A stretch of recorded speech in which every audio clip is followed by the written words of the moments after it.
So you've scaled the YouTube channel 250,000 subscribers in 9 months. Jake, what's the secret behind that success? There's always people are always looking for like the one secret that makes everything work. But I will say for us, one of the biggest things that made things work really, really well is helping people get what they want, how they want it, and then delivering it to them in the way that they need it best. And that's obviously a very loaded way of explaining it, but really just getting people into alignment, helping figure out like, hey, here's what you're getting with the content you're clicking on, and then actually getting to see that come to life. And we're not telling people one thing and giving them another, even though it seems so simple. You'd be surprised how many people on YouTube say it's one thing and then it's another. The more we aligned that, the more that our audience just grew and grew and grew over time, and then learning more about what they wanted in the process. I love that. We're going to be diving deep into all of the different aspects of growing a YouTube channel and a podcast YouTube channel so quickly. I know I'm excited to dive into all of this. So we've got Jake Bryan, and he is the mastermind behind helping scale The Deep End with Taylor Welch. His podcast has been blowing up on YouTube, gained 250,000 subscribers in 9 months. Like we just said, it's in the top 0.5% of podcasts worldwide on YouTube. Now, I know, Jake, you're telling me you're open to sharing this publicly. How much ad revenue does the channel do right now on YouTube? We do anywhere between like 30, 35 to 50K a month in ad revenue from the channel. Wow, that is amazing. And just from ad revenue. Just from ad revenue. We have other revenue sources. We currently don't have any sponsors on the channel. We've done a good amount of survey research to see what we would get paid. To be anywhere probably between hundreds of thousands of dollars in terms of sponsorships. We haven't chosen to go that route, but we have different revenue opportunities and ways that we monetize the channel. We're working on some things right now. We can't announce all of them at the moment, but we got some exciting stuff that's coming up soon to help monetize the channel a little bit more as well. I love it. I know we're going to be diving into some in-depth strategies. We were both out at the at an event in Park City.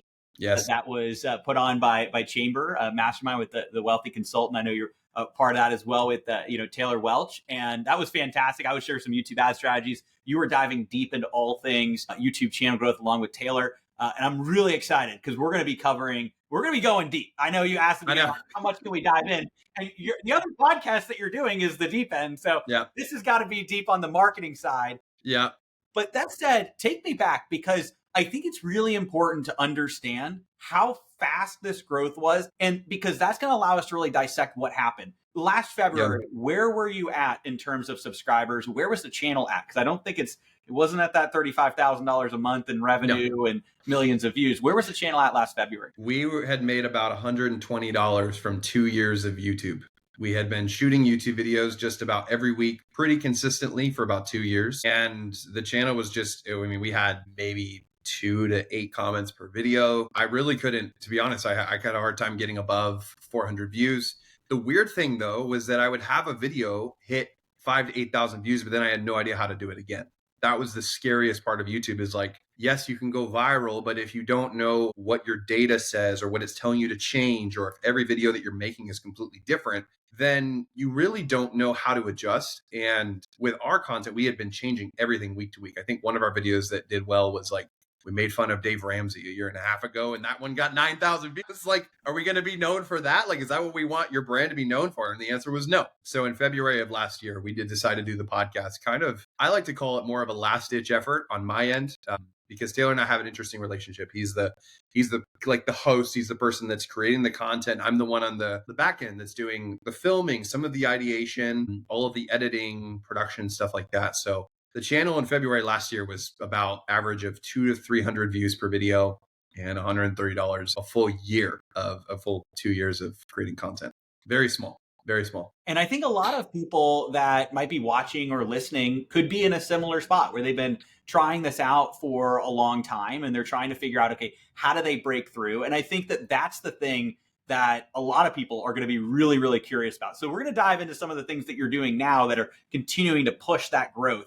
And I'm excited for us to tackle that, because you got some really, really cool strategies. I know you're also going to dive deep in some of the tech setup, some of the different tools that you're using. But before we get into all of that, what was that catalyst, that big breakthrough moment? And I know there are a few things, but what was that big breakthrough that you saw with that? This is such a good question, dude. This is so fun to talk about. So we were in August. We'll take us back. We went to August of 2024. We had this guest on 2 times previously. They were our biggest episodes. Most of our episodes would get anywhere between 400 to 600 views within a 3-week span.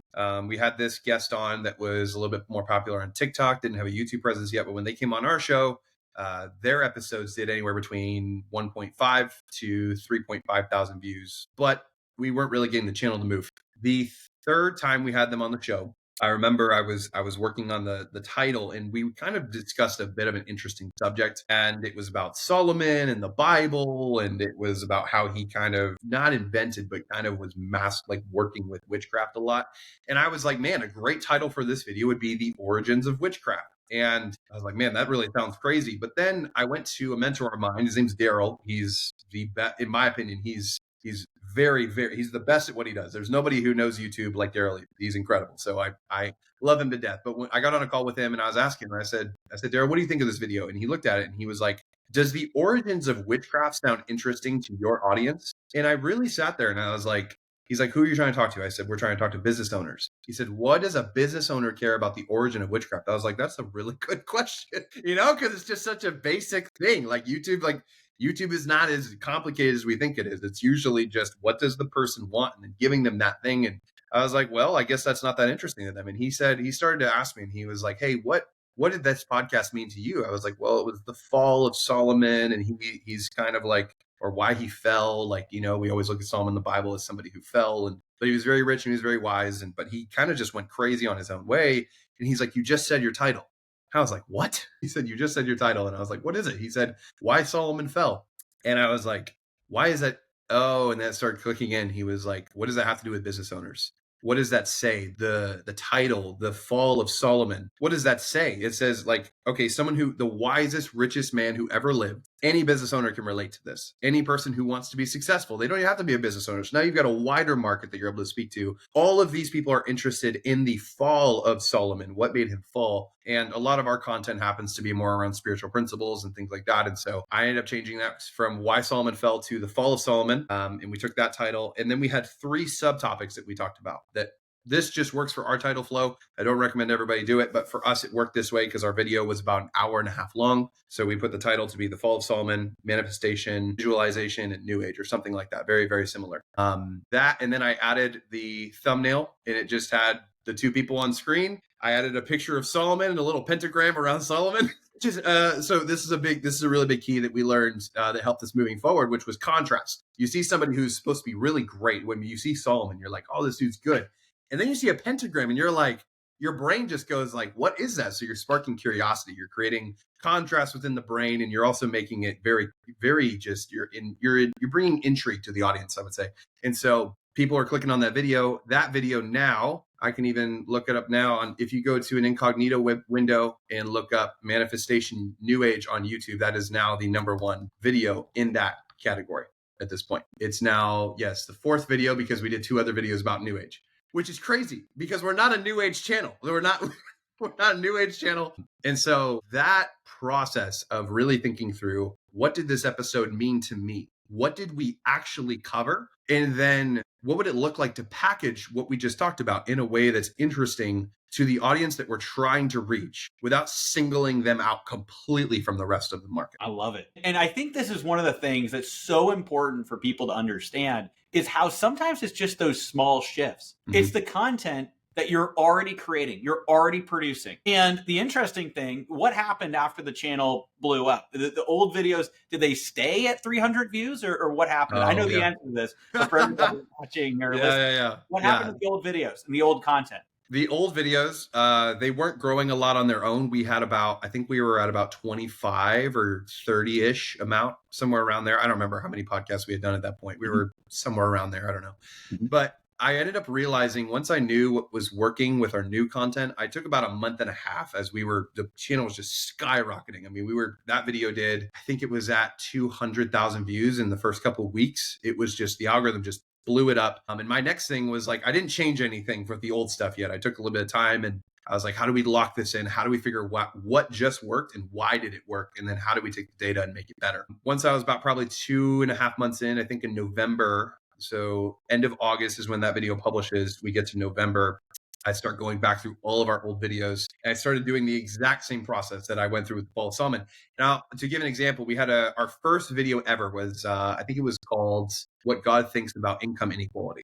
And it was just a screen grab from the video. There was no text, there's no editing. It is just as boring and plain as can be. And I took that video and I reworked it a little bit and turned that into, I think it was Heaven's Economy versus Earth's Economy. And then we added some elements of it. If you're listening to this podcast right now and you go to the Deep End Taylor Welch, you can look at the first video we did. But I changed that video and I changed that one and a bunch of other ones. And our old videos went from, I think there were 2,000 views on them, to now our first and oldest videos, 43,000 views, 60,000 views. Other ones are up to 80, some of them, ones at almost 700,000. These are old videos, Alec. These are like old videos that were 6 months before we ever blew up. And because we updated the title, thumbnail, we didn't even change the content. We just changed the title and thumbnail. Now those videos are performing really well. And there's obviously a lot more to that as well, but that's been really helpful for us as well. And that's increased watch time, views, subscribers, brought in new people, and brought in more consistent ad revenue for us as well. Exactly. And that's what I wanted to get to. That's why I asked that question, because I think oftentimes people, as they're producing content on YouTube, even if it's taking some extra time to get there, they think that some of the videos that didn't reach as many people is a waste. But True. that's not the case. You're building a catalog, you're building a backlog. There's not really any other platform that allows you to create content that's going to be evergreen. And then when you discover something like what you discovered, which is, okay, let's change the title, let's change the thumbnail, you're going to be able to then get that content that you produced years ago or a year ago or whatever it is in front of more people. And then also, as people discover your new content, they go back through your back catalog. Those are the two things. You updated everything, so it makes it easier for YouTube to push it out. But then also, as people discover your new content, they'll go back. And so it really creates this incubation channel that it's like people watch one thing and then they're going to go to the other thing, they're going to go to the next thing, and you're also going to discover what gets in front of people. Now, you talked about the title. Yeah. I also know you have some really, really interesting pieces with the thumbnail. So can you break down your thumbnail strategy and your overall thumbnail strategy that you recommend, and then also what's working right now for the Deep End? Because I know most of it's the same, but also you're doing some unique things for yourself. So with any good thumbnail, you have to address the title because your thumbnail should just be an extension of what's on your title. I see a lot of people, they're taking what is in their title right now and they're just duplicating the copy and putting a face with some text on a screen.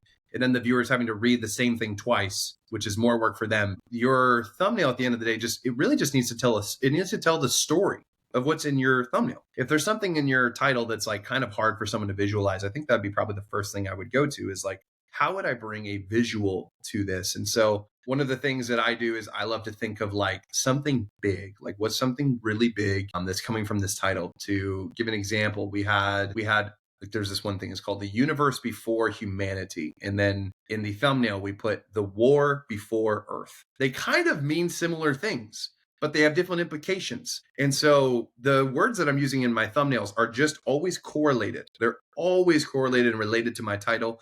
They're kind of like Easter eggs, like that you can connect the dots, but it's not enough. It's not enough to read the title and thumbnail to be like, oh, I got this. I don't need to click. You like need to click if you want to find out the rest.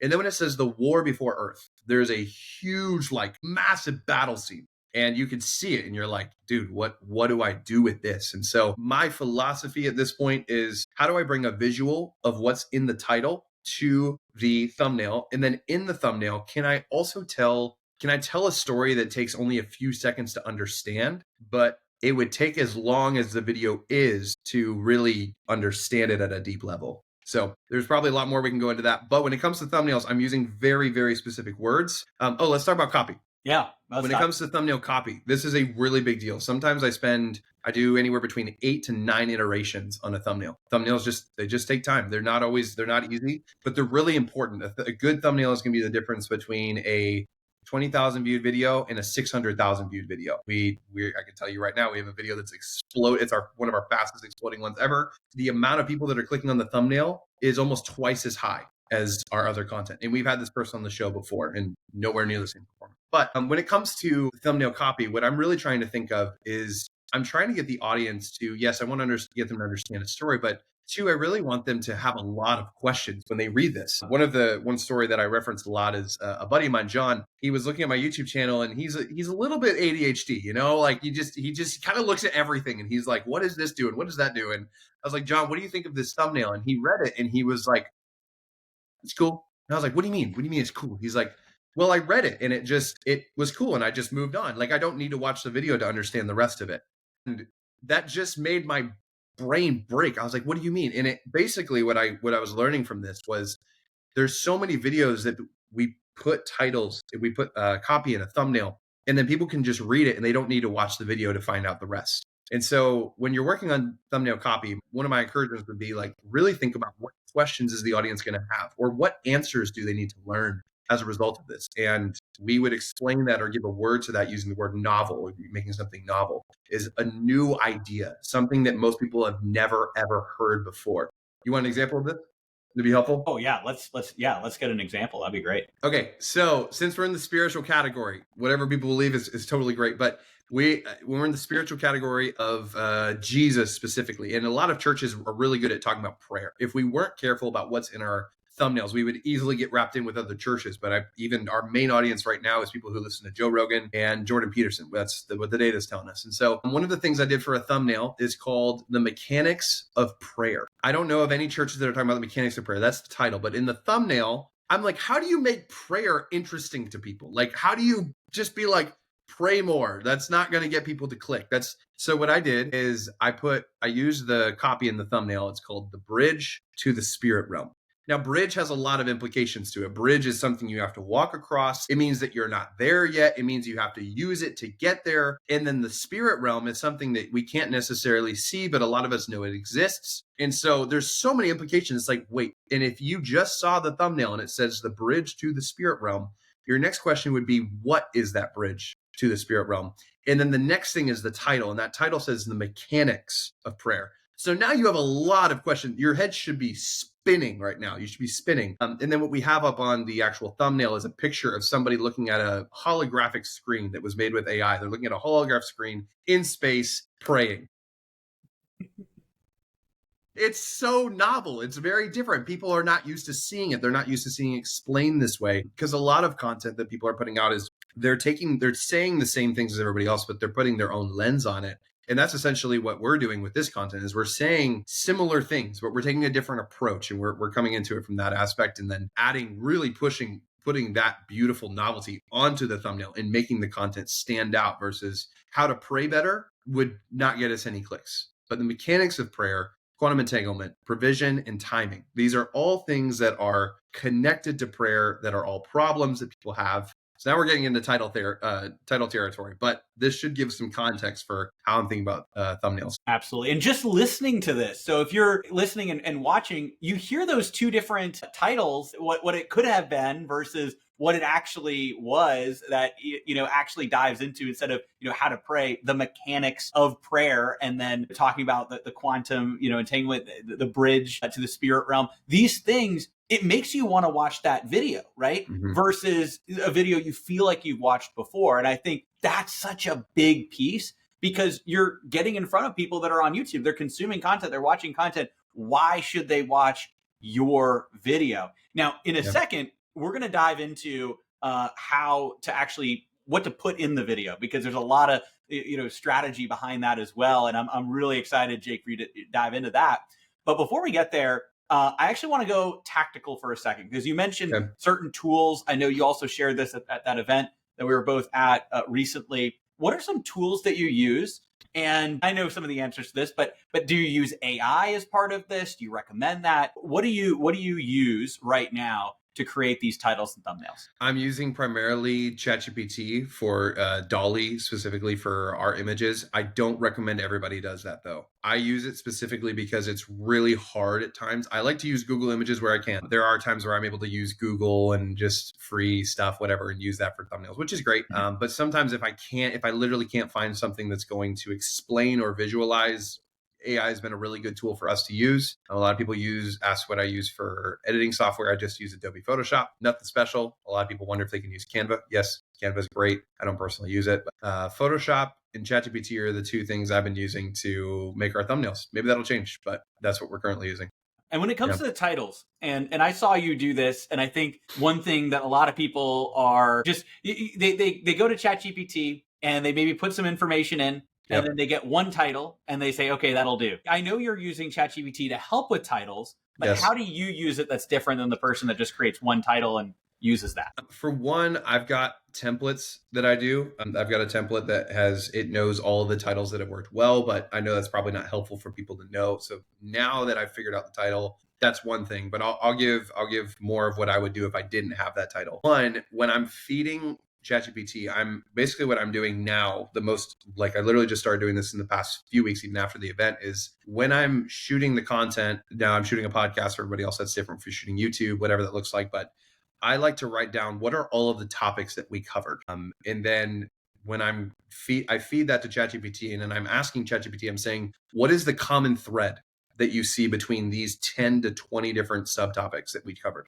And then I'm letting it build the title based off of that. And then what I'm doing, once I've got the title, I'm really sitting there and I'm literally pulling up a thesaurus on one side and I've got the title on the left, and I'm just working it through one by one. And I'm trying to figure out what's a word that would be interesting here, rather than saying, like, if I was going to say how to make a wooden desk, I would want to get really specific. I would be like, how to craft a wooden desk, or how to craft an office desk, how to craft a wide office desk. I would want to go really, really specific, but I also want to address the audience I want to hit. And I use a thesaurus literally side by side. Let me see. I'll give you one of the hardest ones I did recently. We did a podcast that was really hard to come up with a title for. Because usually we talk about spiritual warfare. We have people who are just super well studied. And we had a guy on our show that was kind of a little bit out of the norm of what we normally have on our show. And he just kind of talked about life. He talked about what it was like to be a police officer, and he talked about all these things. And I remember sitting there for 4 hours, literally just trying to come up with a title and thumbnail. And I was like, this video might bomb. Like, this might do horrible. And it took forever, but I was like, maybe like telling people basically this person was, the whole podcast was talking about how he lived as a police officer and how he heard from the Holy Spirit, which is basically just hearing from God. And he was explaining that and how that lived out in his life. And I was like, well, our audience is really interested in the spiritual aspect of this. So I can't just say, like, in all of our videos talking about spiritual warfare, spiritual this, and then it's like ex-cop loves Jesus. That's not going to work for our title, which is like basically where we started.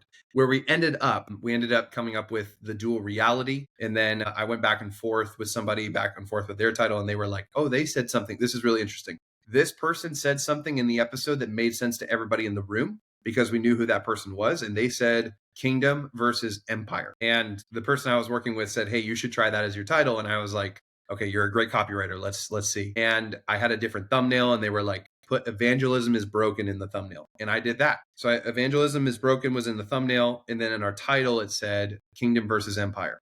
That video started bombing, like really bad. It was one of our worst performing videos. Keep in mind, the video content was still the same. So what I did is, about an hour in, I took this and I redid I put my original title, and it was the dual reality, fear, decision-making, and authority. And then I changed to make the dual reality make a little bit more sense. I changed the thumbnail to say, you live in two worlds. And then I put a man in between, and for the AI, it was like a man between a dark side and a light side. And it was like the person's inferring that they live in the in-between, or they can pick a side. So there's a lot that they could infer from this. And that video immediately started picking up, like, massively. Now, people are probably wondering, like, how are we thinking about this? This is wordsmithing at a really deep level, and we're trying to make sure that we reach the right audience. So it's kind of hard to explain this at times, to be honest with you. It's kind of difficult, but you're searching for ideas with ChatGPT for me. And then I'm using a thesaurus to try to figure out, knowing my audience and who we're talking to, what language would they understand? That was the mistake that we made, is we use language that we understood from the creator side, but the audience wouldn't understand it. So changing the language into something that your audience at a wide level would understand what you're saying, while still keeping it really interesting. Absolutely. And you see the difference of, how that can make a big change right off the bat. Like you said, the video was not performing, it was bombing. Then you make that shift. And again, those of you who are listening and watching, you heard those two titles. Which one's more compelling to you? Probably the one that's now working. And right. And so you can see that. And so this actually brings up a really good point, because I think sometimes people will create a title and thumbnail and think it's set. You're, of course, talking about changing it. So what's your strategy behind A/B testing, thumbnails, titles? When do you know when to change it? What goes into the testing side for you? Does your audience necessarily know what click-through rate is, a CTR? They should know what click-through rate is. Okay. You can kind of, yeah, so they should know those details. Yeah. Okay, great.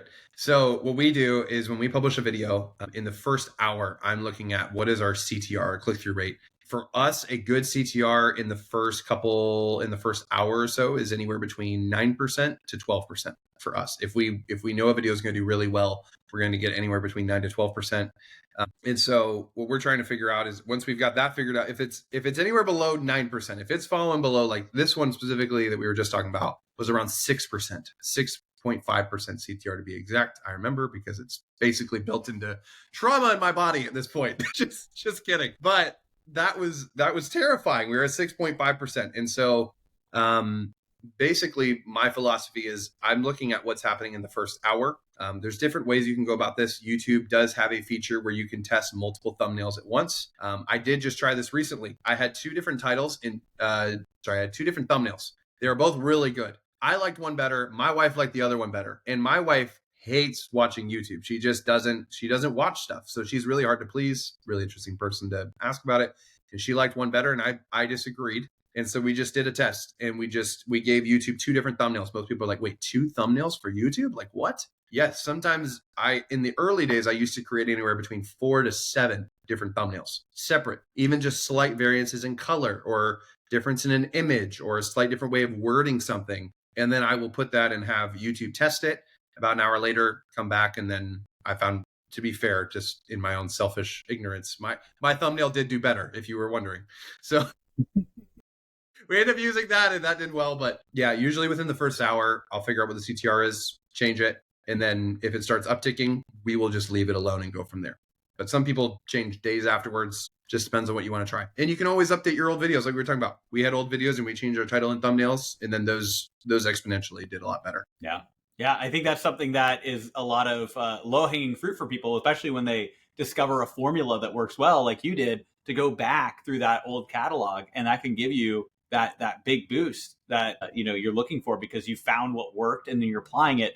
And the content, though, is the next parts we want to go into, because it's really important that the content is valuable. And the same we were talking about click-through rates, right? There's the watch time. And we've definitely talked about that, before. And so the audience is going to be familiar with the concept of watch time and the importance of that on YouTube. But what I'm curious about is what you think about that, how you think about creating a great piece of content, especially a long form podcast. How do you keep up retention? How do you think about creating the content? I'm sure we're going to dive deep into this, but what's kind of your overarching strategy with this? Yeah. So maybe people have different opinions about this. This is one of the most widely debated topics when it comes to YouTube. You've got people who go, I will just tell you up front, there are some people who are just like, whatever, they never look at their watch time and it does well.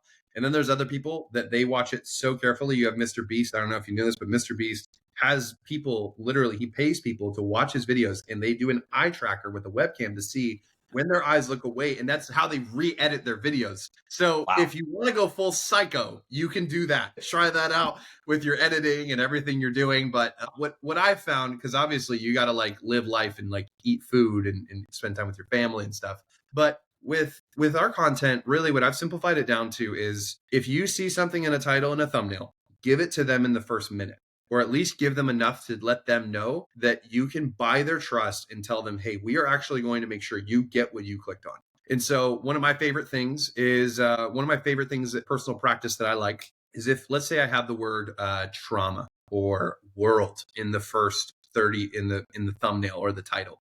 I want to make sure that some of these words, at least 2 to 3, are being addressed in the first 10 seconds. The first 10 seconds. One of the biggest shifts we had to make between the content we did for 2 years and the content we started last year, which it was getting the content out in the first 10 seconds is like, what is being said? There's no, hey, my name is this. It's straight to the point, which is Alec, what you did with this podcast. You're doing it great.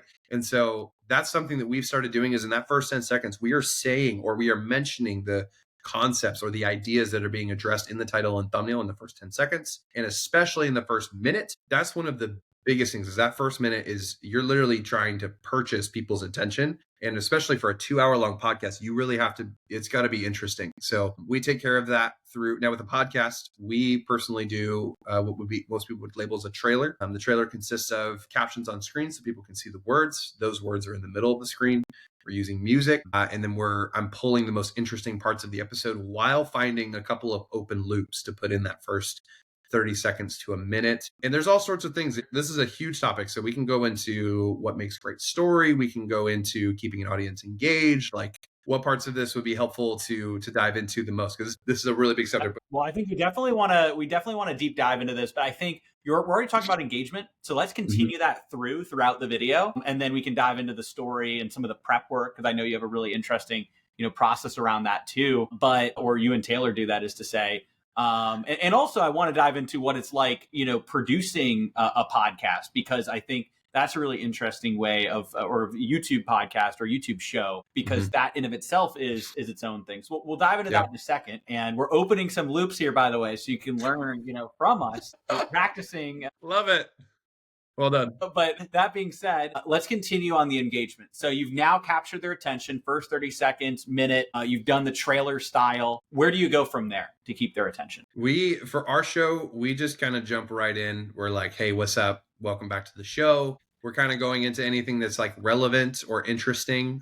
We have a little bit of a fan base, just a little bit. So my standpoint on this is pretend like every video you're doing is the first video someone is seeing from you for the first time.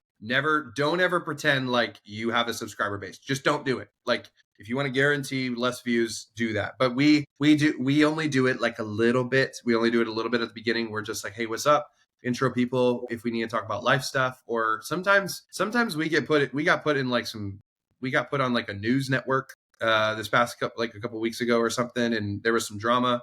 So we needed to address that. And if we have anything we need to address, we hit that, which is a little bit of social credibility, I guess, for people if they're like, oh, this show is actually a little bit of a big deal.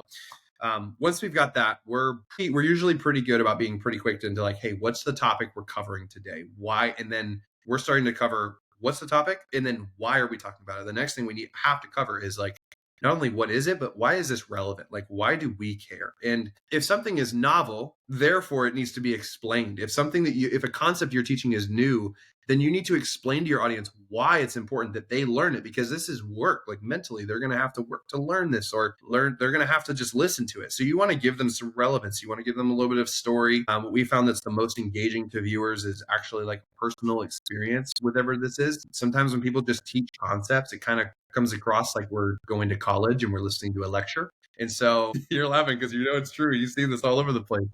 And so we really try to just personify it, make it more human and bring it down to earth and like, hey, here's our personal experience with this subject. And then we kind of let that start to flow with the content from there. Love it. Love it. And then are there specific points throughout that you're specifically focused on engagement throughout the episode? Or is it mostly just kind of letting that conversation flow? Like how much are you intentional around? Because if you talk to, like you used Mr. Beast as an example, right? If you're talking to him, every single moment is an opportunity for retention, right? That's the extreme. Then on the other side, you have very, very free-flowing things, but also you kind of go too far the other side, then you're really not going to have that high retention. You kind of talk to the people that don't really look at that as much. But where do you fall in that spectrum, and how intentional are you and Taylor on increasing retention throughout the episode? Yeah, this is a great question. So for us, I'll just speak to what we do. In our role, Taylor's the host of the show. I'm the producer. I'm not a co-host. I'm producing. What's going through my mind in that moment is a slew of things. I'm thinking about what are the topics we're hitting. I'm thinking about what parts of this podcast would be good for short form. But then one of the other really big pieces that I'm considering is what are the questions the audience is going to have as a result of what's being talked about right now? Usually, if something's being talked about for the first time or it's being processed, there's almost always questions. And you'll see this with FAQs. This is one of the issues with news networks. Most people they're not asking questions that the audience would for the most part. And you can kind of call it, I don't like the word, but it's just devil's advocate. This is basically what I like to play a little bit on the show. I'm like, I like to challenge him. I'm like, you're trying. I'm like, Taylor, you're trying to influence people's lives, or you want to help them live a better life. But I'm like, everybody else is going to be asking this question, or your audience is going to be asking this question. So during the podcast, I'm really trying to think about what are the questions that our audience is going to have, and how do I help guide Taylor to answer those questions in a way that's going to, A, be really helpful for them, but two, it's going to be interesting for me to turn into a short. Because with this relevance, if I can turn that into a short, the likelihood that short's going to go viral versus something he came up with is way higher, way higher. So I'm trying to think about different facets as we're filming across the board. And then if another big piece of this is if I am not interested in the content, I will just tell him straight up. Sometimes I have stopped shoots and I just, there's been times where, and this is that you have to have a good relationship with whoever you're working with. And so I don't recommend being rude to people. That's not what I'm saying. But sometimes I've said, hey, you you are talking as if you have this all figured out. Could we start again? And could you talk to me like you're just mentoring me? And for our space, if you're talking to business owners and teaching spiritual stuff, one of the things that's a little bit nuanced is that people in our space, they tend to talk as if they have it all figured out. And people are saying conflicting ideas as if they have it all figured out. And what people are realizing is that one is right and one is wrong. And we don't know how to figure that out. And so the only way to make content that cuts right through the middle and creates blue ocean content is to talk in such a way that lets people have the information and pick and choose what things they want for themselves and what works for them. And so if we speak from that frame and we make content from the frame of, hey, here's the information, here's what we know about it, here's how you can take it for yourself. Or Mosey would classify this as speaking in I statements. And if somebody, like, for example, right now, Alec, you're saying, Jake, how would you do this? I'm very purposely using myself as an example. I'm not saying, here's how everybody should do YouTube thumbnails. Yeah. That really says a lot about where they're at. That tells me they don't really know how YouTube works. But what I'm saying is I'm speaking from my experience, and then that creates a slew of different things. And it helps people anchor themselves to my stories. It helps them pick and choose what works for them and what doesn't. And there's a whole bunch of other psychology we can go into that. But in terms of an engagement standpoint, if I'm interested in the content and I'm thinking from the perspective of would our audience be interested in this,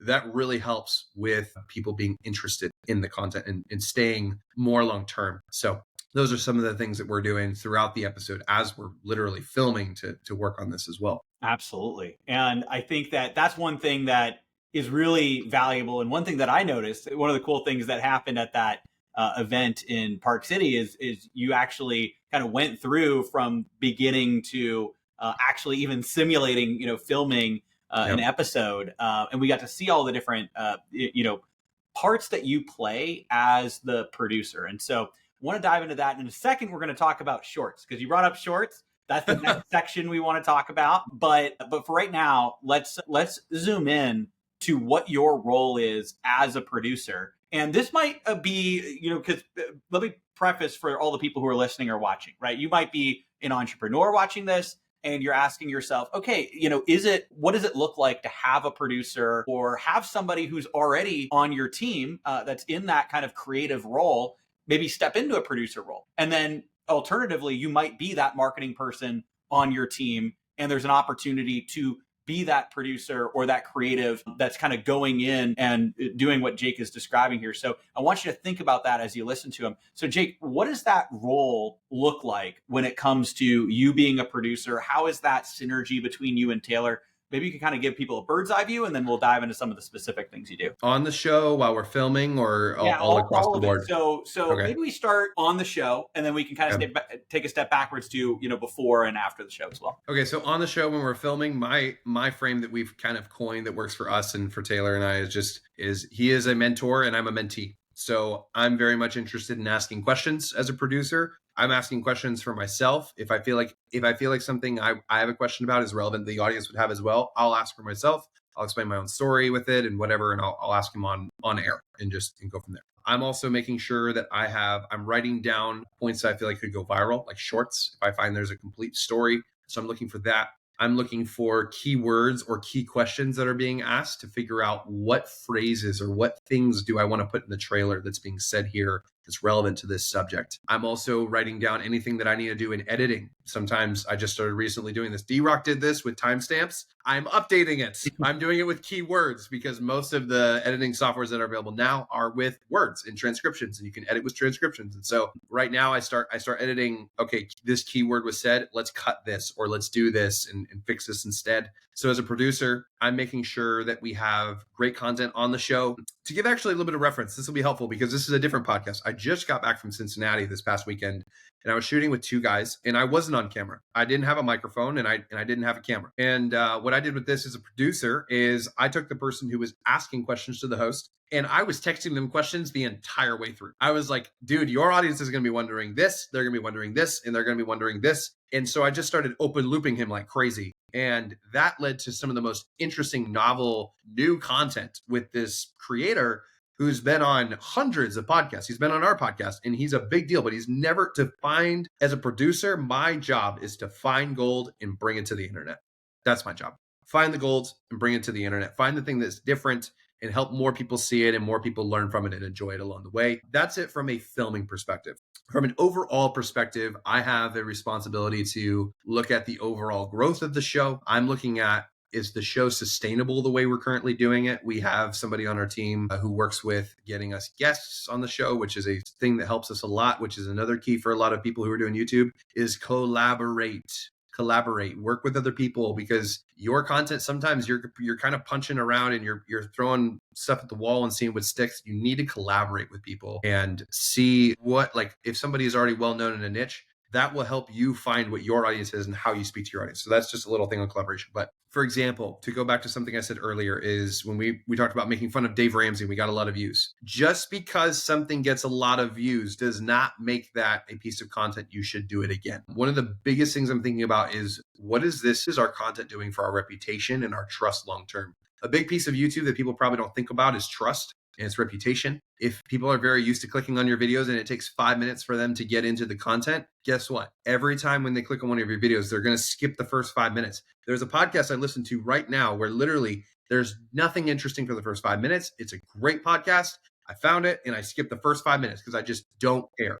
So pay attention to your reputation. And as a producer, that's my job. My job as a producer is to look at a reputation, what's building trust. I'm also looking at our comment section. I'm looking at, are there common things that we need to address? Are there things that we're missing? For a long time, people were like, I don't like the relationship between Jake and Taylor. I'm not a huge fan of it. And some people were like, they loved it. And that was something for me and Taylor personally to figure out. When we are on camera, there are certain things that we tune to help people get in, like consume the content a little bit easier. For that, it was just more of a conversational thing. We had to figure out he was having to figure out how to let me into the conversation a little bit more, because his personality, he's used to teaching and he's not used to being interrupted. And so I'm sure it's annoying for me to interrupt him and have questions all the time. But as a producer, that's my job, is to help connect the creator to the audience. If you have somebody who is not doing that, they are not doing their job. And so I do that. And then I also handle all of the editing. Do I recommend this for everybody? No.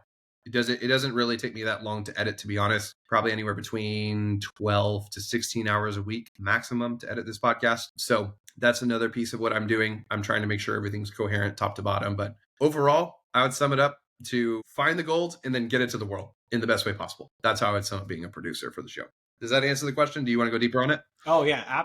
That absolutely answers it. I want to dive into the advice you have for a producer. But I'll also say that what you shared and what you shared with me is similar to what you shared at the event, right? And I've actually incorporated that. Hopefully you can see that into some of how I'm even hosting this podcast. And so, I really, I think it's a superpower that you have to pull out that gold in different people, but also at the same time open up loops and make it an easy format for the person that's on, whether it's in the way that you're describing it with Taylor, where it's positioning him in that way. And then also there might be another guest there as well. Or if you're the host of a podcast where you're bringing on guests, positioning that to bring out the gold and let that shine. So what advice would you have for a producer or even a podcast host that's looking to extract that gold on a podcast or in a YouTube channel or as a producer? One of the things I would really go deep on is figuring out what is your current market that you're wanting to speak to? What are the people who are in that market not talking about? What are they not willing to talk about? What's considered taboo? Like, one of the most interesting things to me, I love saying this. This is one of my favorite things when it comes to content, is you can pay for authority with vulnerability. And so as a producer, whoever you're working with, it depends on what kind of content you're doing. If you're just doing content, talking head, podcast, this will work for you. If you're not, you're going to have to figure out how to get in the extremes of what's happening. You have to be willing to either go further or go in such a different direction that everybody else is doing in order for you to stand out and get a lot of views. But with talking head specifically, a lot of people talk on a lot of different subjects. We got TikTok, we got Instagram, we got YouTube, we got Facebook, we got LinkedIn, everyone, and we got X. Let's not forget about X. But everybody's got something to say about some point. You have to figure out, where are you willing to go and where are you not willing to go? And the reason that I'm saying this is because a lot of people can say things, but they don't say them with authority. And if I just said to you, Alec, I was like, yeah, I think the best way to do a thumbnail is to just make it interesting for the audience. That doesn't resonate. That doesn't connect. Yeah. But the conviction in my voice is coming from a place of, I have done this a total of 48 times in the past year in just this one podcast. That's not including the other 100 episodes I've filmed in the past year and the other 40 that have flopped. I'm working on other channels that the thumbnails are, some of them are at 2%, 3% CTR, and then some of them are at 8%. And I'm trying to figure out what's wrong with the channel. I have my authority, and that comes from my vulnerability of even being willing to share that in the first place. Because most people, if I was going to go break into the YouTube space, I would want to make sure that what I'm saying is different. I'm willing to take a different approach. And so if you're a producer, I would say where you can see where whatever you're putting out to the market, where are you different? Like, write out a list of things what is the value proposition that you bring to your market? What is interesting about you? What is that you are making videos for that makes it different? And if you don't have an answer to that, I would challenge you to maybe either go even more niche or hold off or figure out something different. And if you're a creator, I would start asking the questions, what are the things that you're willing to dive into that nobody else will? What are the hard subjects? For example, if you're tackling YouTube, I know very few creators, except for the creators that get burned out. Peter McKinnon, when he gets burned out, he's talking about the emotional health of being a YouTuber. That's something that YouTube people don't talk about. It's just a hard subject. Like, that's a hard thing. But if I wanted to break into that space, I would be like, okay, if YouTubers don't like talking about the emotional health of creating content, I would want to figure out, can I teach that? And how long can I teach that for? What are the things I need to learn? What do I need to study? Who do I need to become that is worthy of watching and building a community around? Who you are is a really big deal. And you will pay for that authority with your vulnerability. I love that. I love diving into, focusing on that vulnerability really creates the connection and allows you to really connect deeper with the audience. That's also something that, I'll be vulnerable, ironically, I'm working on that, and I think that that's been an iterative process. And it's also something that I know, Taylor also had a big shift towards that. And learning from what you're sharing here, but also from Taylor as well, and seeing that shift, it's like, all right, well, actually, when you get vulnerable, people are trusting you more,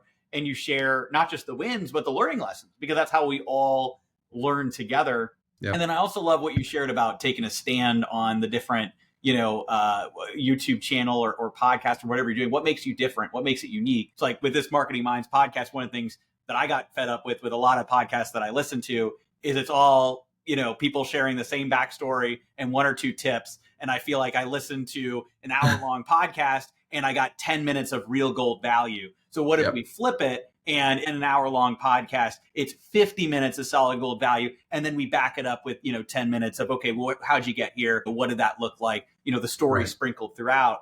And I think that it's interesting. It's not going to be that way, by the way, for everybody. My thing that makes this different is going to be different than what makes the deep end different, is going to be different than what makes everybody else's YouTube channel or podcast different. So I really resonated with that. And on that point, I'm curious, what was that kind of, to get vulnerable, that moment? What did it feel like to have a YouTube channel for, over a year, 2 years, whatever that length of time it was, when you were only getting to 8,000 subscribers? What was that feeling? Of when it actually blew up and took off? No, before. Go to because it's almost like the darkest before dawn, right? Go to that Here we go. moment before it blew up. Okay, so January of 2024. Were you there in Colorado last year? I wasn't at the Colorado one, no. Okay. Yeah. Me and Taylor were on a bus. I have been Taylor's brand guy since October of 2021. And I've been shooting vlogs. We did all the cool business stuff. We had private jets, we had the Ubers at the airports. We had all the cool stuff in literally no more than like 900 views. Just really rough for I knew Taylor was really great. I knew this guy could really carry a channel. I knew that he could do it. And as a producer, I was so frustrated. Taylor was frustrated. He was like, dude, this is exhausting. I'm spending an hour and a half of my week. We were spending an hour and a half to get a 15-minute video done that took 8 hours to get edited by an editor, and then took me another 2 hours to quality control it. And I was frustrated because I worked for free for a while with him specifically. I had a partnership deal into his ad revenue and a percentage that I get. And so I was quite honestly just frustrated because I was like, we've been doing YouTube for almost 3 years, dude. Like we're 2.5 years into this thing, and I've never seen more than 9,000 views, and I don't know how to get it again. Like I've done everything the same. I filmed it the same. I edited it the same, talked about a similar subject, and we didn't get anything. I'm like, I don't know how to figure this thing out. And I'd invested into somebody to teach me YouTube. I had hired Daryl. And that was really helpful to actually just have somebody who's been there and already done that. And there were things that I was like, that doesn't work for our channel. No one's addressing what we need to deal with. And every channel is a little bit different. Some people learn better from other people, and that's great. But honestly, I was just like, I didn't feel like anybody really understood how hard it was. And anyways, back to when we got to January, I remember Taylor was asking me on the bus. He was like, Jake, do you think YouTube's going to work this year? Now, if you're a paid employee and your boss asks you that question, you answer yes. I was so fed up that I just said, probably not. I was like, honestly, him and I had multiple conversations. Like, why are we still working together? And I was like, dude, I don't know. I know that you have a great message and you have stuff you got to talk about. And he was like, great. And I remember we got back and I called him and I just said, okay, all bets are off. This is crazy. I said, all bets are off. I'm putting a camera in front of you. Whenever you talk to the camera, you sound way too smart. You sound like you have it all figured out. Why don't you talk to me? There'll be a camera on you and a camera on me. And you just talk to me and you just mentor me about whatever you want to talk about. And he was like, great. I don't have as much work I have to do this time. I don't have to prepare. It's not going to take if it takes us an hour and 15 to film, it's going to be an hour and 15 of content. Right. And we sat down and we just filmed it. And it literally took, I think, 20 minutes to edit it. And then I posted it. And all of a sudden that got 400 views, just like our other videos did. And I was like, we just got 400 views with a quarter of the time and almost no effort. I was like, and then 4 days later, we had shorts. We had a short that blew up and hit 90,000. And this is after trying, Alec. We had tried probably 6 or 7 different formats of YouTube of like this style. He's like walking and then he's inside and then he's like, let's do a reaction video to this. And like, we did all the dumb stuff, but we did all the stuff that like people try. And sometimes you just find what works for you. But dude, we were at the end of our rope. And then it honestly felt like being in a hospital and looking at somebody who was on life support. And then all of a sudden, for the first time in 4 years since they've been in a coma, you see a heartbeat. When I saw a short hit 90,000 views in the first 4 days after we started that podcast on TikTok, I saw a heartbeat and I was like, there might be something here. I think there's something here. It was still called, the old name of the podcast was called The Good Life. I was praying about it and I was like, I think we're supposed to call it something different. And I kept asking the Lord for it. And then all of a sudden I literally just was driving and boom, it hit me in the head. I was like, it's called The Deep End. And I called Taylor and I was like, I think it's going to be called The Deep End. And he's like, man, that matches up with prophetic things that have been said over me. Like we're going to, if you want to go high and you want to be taken to the high places and you want to be exalted and you want to do big things, you got to go deep. Start there. And that marked the rest of the channel. But that was followed up by 5 more months of like nothing. We could barely get above 1,000 views. And so I was exhausted. And honestly, I was just in a place of like, I will be as lazy as I can with this content. I'm going to just do the minimum amount of work possible. And if it works, great. And what that actually did is that gave me better places to find data. But ultimately, man, it was really frustrating. And at a certain point, I didn't even care if we made money from it. I was like, I just want people to be changed for the better. And if we're making content that's helping people's lives get better and helping them think different than how they've always thought, then that's a win for us. And that kind of carried us until the show blew up to what it is now. And we still feel like, dude, I still feel like we're we're still pretty undiscovered. We still have a long ways to go. Oh yeah, it's just the beginning, and to see the growth here. But I think sharing that experience, a lot of people, and especially entrepreneurs, we all like relate to that, right? It's that grit, that determination that really is. I mean, Angela Duckworth talks about it's the number one determining factor of success, right? It's that grit that you have, and can you Yep. stick with it and experiment? And when you see, okay, we got to sign a life, let's go and make those changes to get there. That is a really great Can I lesson. add one more thing? Oh That's yeah, really big to what, something absolutely. that you're saying that's really big is, Yeah. and this is just, I just love people, and I want to see people win. For people that have messages is out there, is like, just because you're grinding through YouTube, it doesn't always necessarily mean you're going to make it. Sometimes I know people who have been posting the same thing for 4 years and they have nobody telling them their content sucks. You need to have people tell you when your content sucks, dude. Like, one of the things that made was another sign of life is I was driving down to Florida for a worship night we were doing, and I was in the car, and Taylor's talking about epigenetics. And I remember the guy listening to it was kind of in our audience, and he was like, he was talking about it to me for weeks. And when you hear about like Tesla, they don't have ads online that they're paying for all the time, and it's just word of mouth. YouTube will work the same way. And what ended up happening is the conversations that were said in that podcast, and that content was changing his life, and it was changing my life. And so that sparked different conversations. And when people ask, where did you learn about this? Where does it come back to? And so one of the other lessons that we learned, there's a couple different lessons, but one of them is like, if your content does not cause people to change their life, why are you making your content? Why are you making content? Because if you want your content to blow up, it should change people's lives. That's just a basic principle. And if it's not, honestly, I wouldn't expect it to do much. But if I hadn't showed that podcast to somebody and been like, hey, what do you think of this?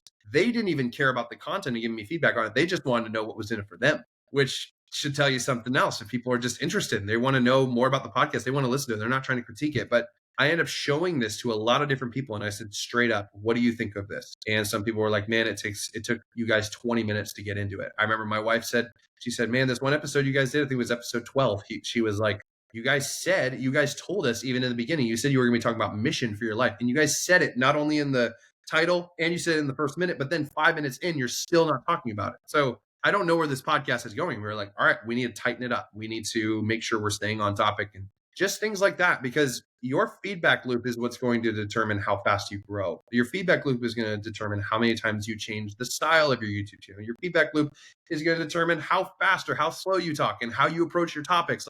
Get your feedback loop up, really get it really high up, because that will like massively improve your YouTube growth, not just grinding out doing weeks at a time. Because you saw this in Utah. Did you see the did you see the guy that had a 9% CTR? Did you see that? I think so. There was a guy in Utah, and he had been making YouTube videos for 2 years. And he was like, dude, I don't know which videos are doing really well and which ones are doing bad. And he couldn't figure out if he needed to restart his channel. He didn't know if he needed to start a podcast. He had no idea. And I'm not telling everybody to start a podcast. That was why he was having this question. And so I'm talking to him, and I looked at his channel, and I was like, dude, these videos have really high CTR. And then one of them had a 9.9% CTR, which is ridiculously high. If you have a CTR that's around 9%, 10%, you're almost guaranteed to do at least 1,000 to 10,000 views, almost guaranteed. And we looked at his channel, and he had never heard of CTR. He had never looked at his analytics, and he'd been mindlessly making content for 3 or 4 years. And all of a sudden he's like, wait a second, I need to make like 20 more videos just like this to test with my market. You need data, you need feedback, you need people who actually know what they're doing, and you want the feedback you're getting from people, they should know a little bit about the work it takes to make it. So I know that was a lot, but this is stuff that I think has been really helpful for me over the past couple of years. It's so valuable. And speaking of feedback, I'm going to do something crazy at the end of this episode. I actually want you to, live on here, give me feedback for how you thought I did throughout this podcast, or some of the early episodes of the Marketing Minds podcast. I don't know exactly where this will be, but like 8 or 9. So not even 10 episodes in yet. I'm in the first 10? Yeah, I'm honored. 10. Let's go. First 10. There we go. Let's go. That's going to be great. We'll do that right at the end. You mentioned analytics. So with analytics, what are some of the things that you're looking for? And I also want to make sure I'm respectful of time, because I know you're used to longer podcasts too. I know we started filming a little bit late, but do you have a little bit more time to keep diving and dropping some value? Good. No, you're good. I'll just let you know if we're running late. All right. You're good. I love it. Yeah, just give me a heads up.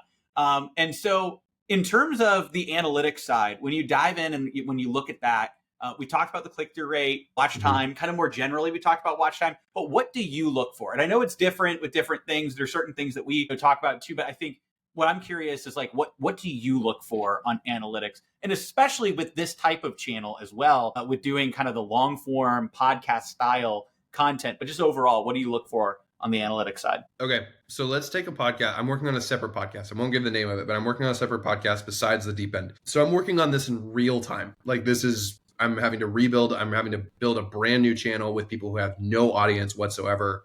I have very little advantage here. When I'm looking at their content, there's a lot of different factors in play. It's how is their energy on camera? How is the title and thumbnail? How well are they matching up with that? There's a couple different things I'm looking at it from the analytics side, and then I'll give you some insight into how I'm pushing to adjust, and I'm figuring it out piece by piece. And this stuff has been tested through deep end, so I know it works. It's just a matter of figuring this out for these people, because they're not going to clone something else. That's not what's going to make them interesting. So I'm looking at a couple things. One, I'm looking at click through. I'm looking top to bottom. I'm looking at, okay, from someone clicking to how long they watch and how much they engage. We would call that click and commit and connect. That's like the marketing terms we'd call it. So we get them to click. All right, we have a CTR. What's our CTR? What percentage of people? Because it doesn't matter how good the content is.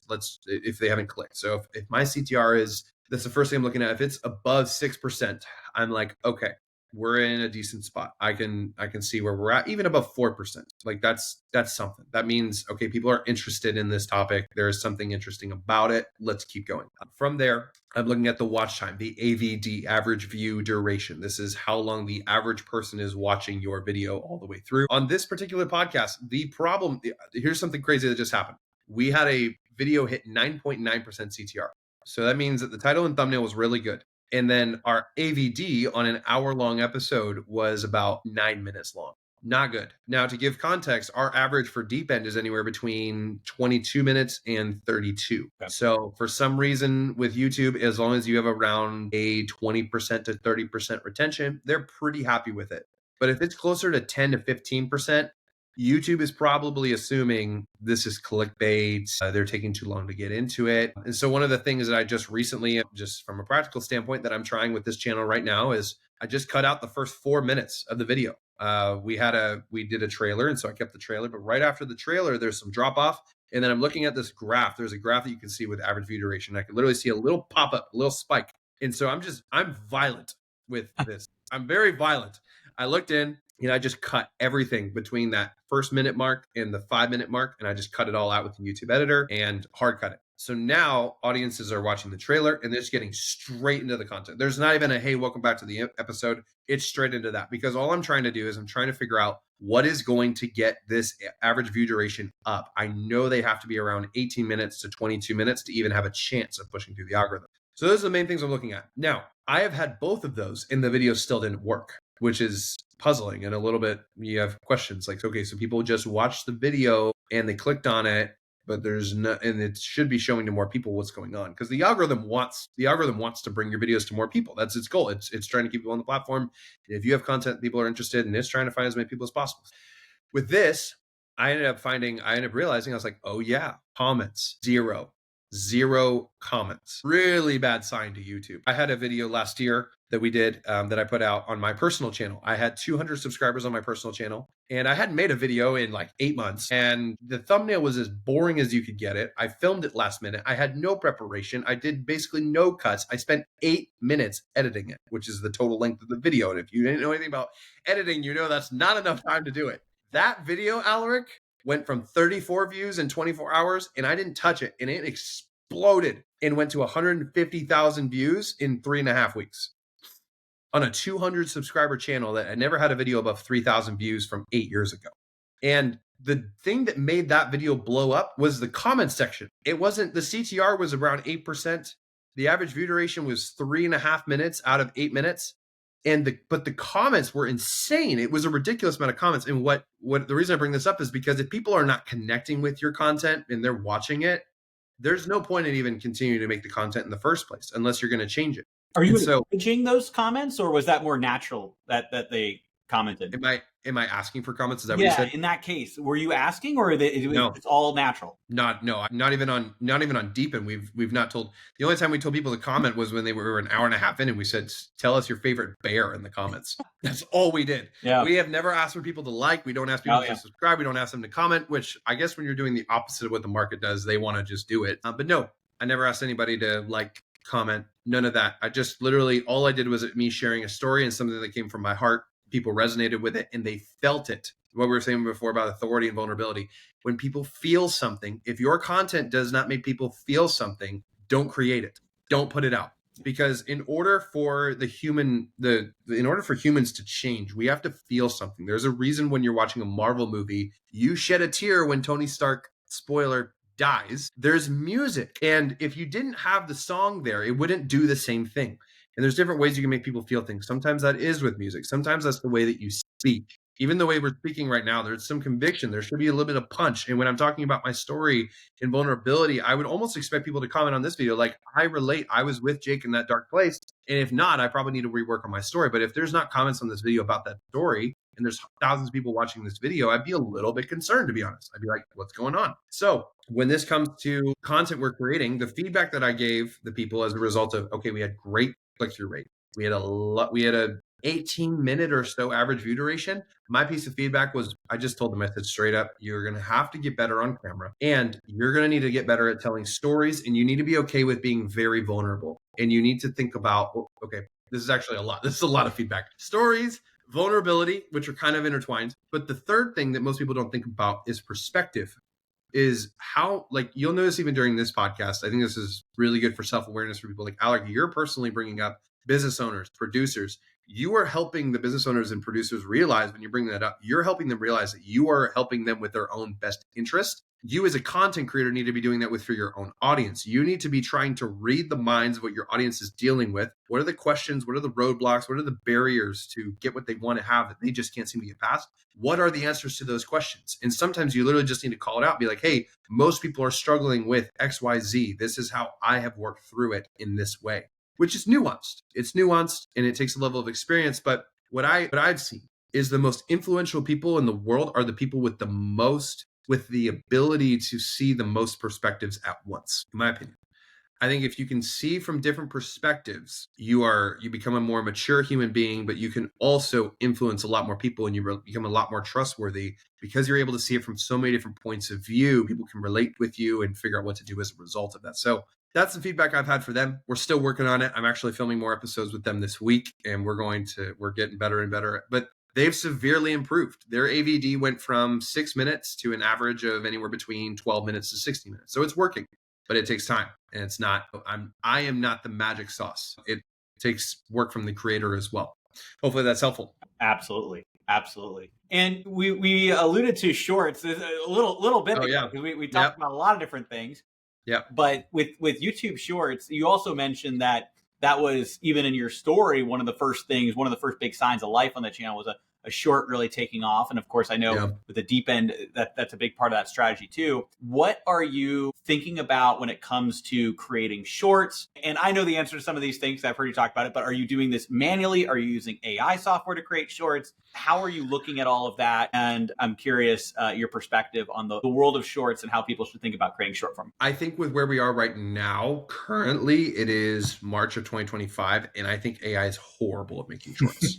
It's very rough. When it comes to shorts, there's a lot of things I'm considering.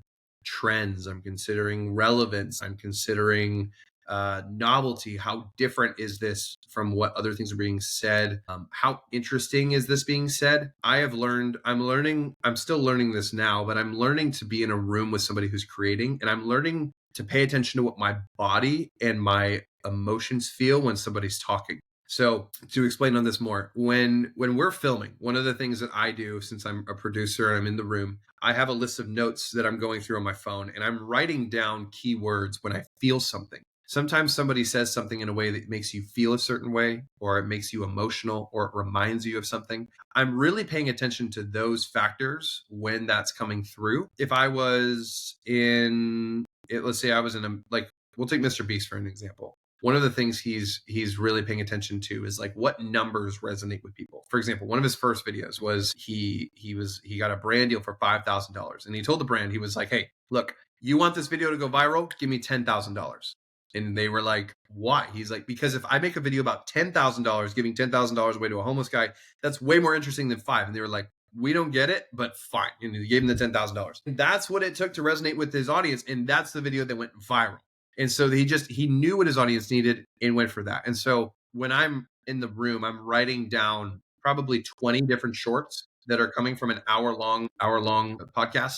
And then I'm picking the best 5 that I find make me the most emotional. And when it comes to the editing of this, music to me is everything. It's literally everything. And what I use for music, people are probably going to ask, is artlist.io. And then as of today, we just started using MusicBed, which is also incredible for great quality, copyright, royalty-free music. I wish they were sponsoring this video, but I use that all the time. And I spend, like, when it comes to shorts, man, I would encourage people just to feel short. Like, you'll even notice this with Ramosi and Jordan Peterson. They haven't used music for the past 3 years, and they just started doing it a couple months ago. And now everything that you see with Ramosi has music, and now you feel his words differently in your body.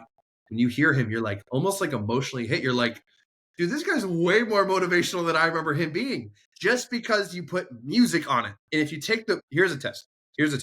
For people, if you really want to get to know like how I think about shorts, go put on a horror movie and then play Frozen song Let It Go.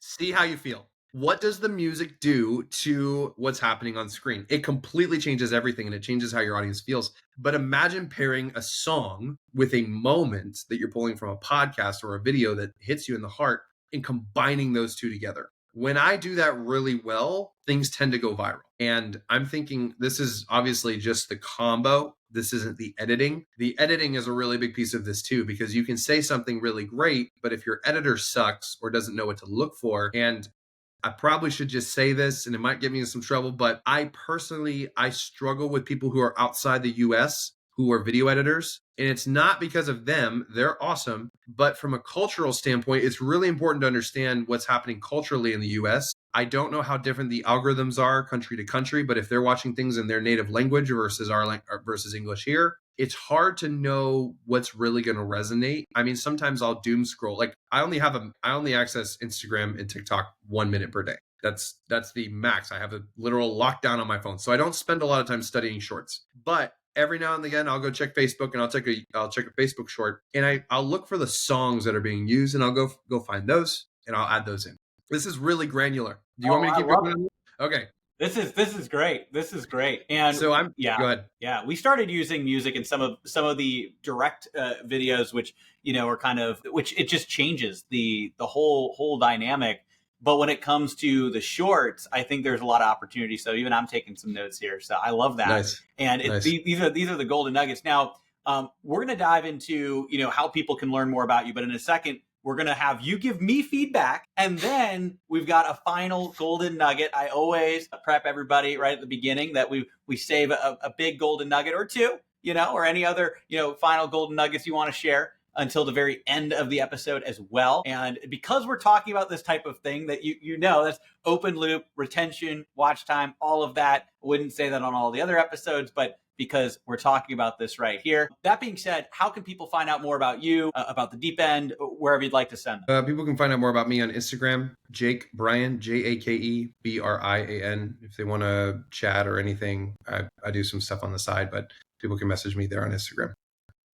Love it. Yep. Love it. And of course, the Deep End as well, the podcast. Anywhere else you want to send them? Are those the main ways to reach you? Those are the main spots. I'm on TikTok, but like I said, I'm only on those platforms like a minute or so a day. Yeah. So I can be a little bit hard to reach sometimes, but I do check it out. And you got your YouTube channel with that, video that you speak from the heart, got that 150,000 views. I love it. That's true. Awesome. All right. So we were talking about giving me some feedback. We talked about the feedback loops, how important that is.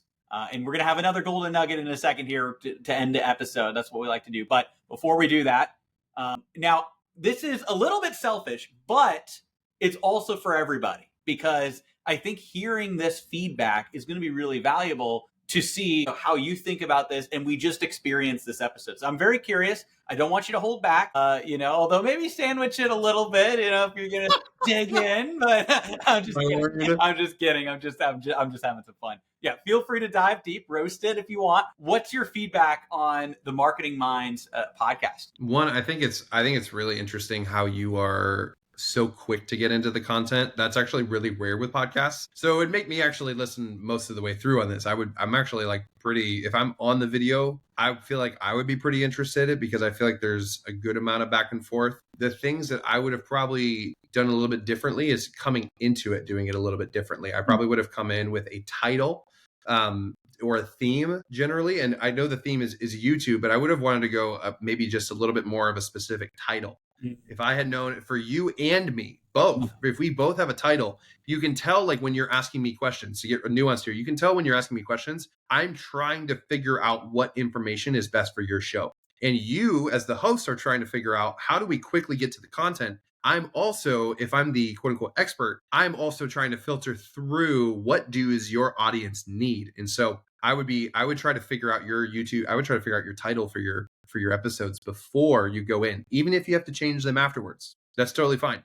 But if you have something going into it, if it's all about like, let's say the death of modern YouTube channels, something even like that, like if everything that we're saying could wrap back to that title, the audience, for one, when they clicked on it, they're going to feel a little bit more like, oh, this is what we got. But everything that we say is going to naturally run through our subconscious of, is this relatable or relevant to this topic? Yes or no? And make it more interesting all the way through. And I think if it were up to me, I would probably make everybody, if you're going to do a virtual podcast, I would make everybody use higher quality microphones. I think for a lot of people, they love a little bit higher quality audio. Video, they don't care as much, but I would make it a requirement to have better audio just to keep more people longer. A lot of people are watching on TVs and sound systems. So some of the microphones can be a little bit harsh. I would change that. But other than that, I feel like you're on a really good track, dude. I think you're on a really good track.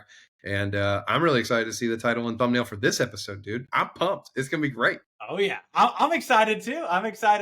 And I know awesome. I've got, he's not doing the producer role being here with us as well, but I've got Dom on my team, who's our creative that dives in and edits all the pieces together, comes up with some amazing titles and thumbnails. And I'm excited to see that and be part of that process too. And yeah, I love it. I got to connect the two of you as well. So we'll note that for a time. But anyways, yes, this is fantastic. And remember, we have another final golden nugget. But I do really appreciate that feedback, and I think that you're exactly right. Having the title at the beginning and knowing what the theme is going in instead of letting it flow also fits what I'm looking to do better, which is get down to the value and also what you're sharing, and it all loops back. So that's really, really good feedback on that. And then of course the audio quality too being so important.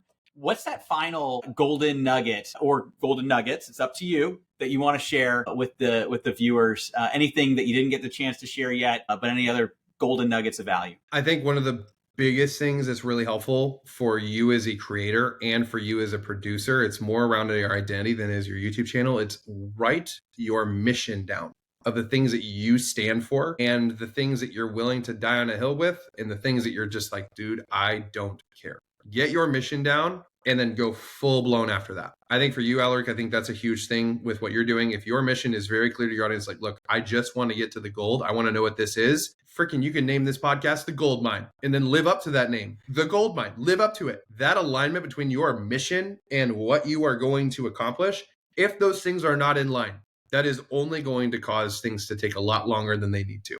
I'd say that's the golden nugget. That's really good wisdom. And it also goes back full circle to what you said, at the very beginning, where, it all has to be aligned and giving people what they need and what they want, and aligning that with what they click on and what they get in the content, all aligned. And so I love it. A great full circle moment. Thank you so much again.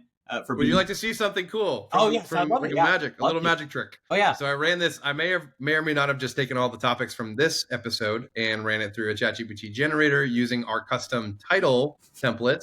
So I wouldn't use it word for word, but if we were doing something like this from more of a, let's say we're doing it from a spiritual perspective and we knew Christians were watching this show, because I ran it through a specific template and I don't have a bunch others I'm making right now. Based upon what we talked about, YouTube titles, we talked about analytics, we talked about producing. What are producers? Creators reaching your audience. Here is the title: Mastering the Digital Pulpit. Creators, platforms, and audience control. I'm not saying you should definitely use it, but I'm saying this is how you could do it.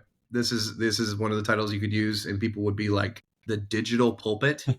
What? Who's talking like this? So don't know if that's helpful for anybody, but figured I'd share. That's great. That's great. And I love that also you took the best performing titles and you put it into ChatGPT. I think that is the way also to really utilize AI, is to train it on your own data. And then it gets you to that spot, which is amazing. So that's another golden nugget there as well. So I love it. Thank you so much again for being on here, Jake. This was fantastic. And yeah, thanks for coming on. Yes, thanks for having me, man. Loved it.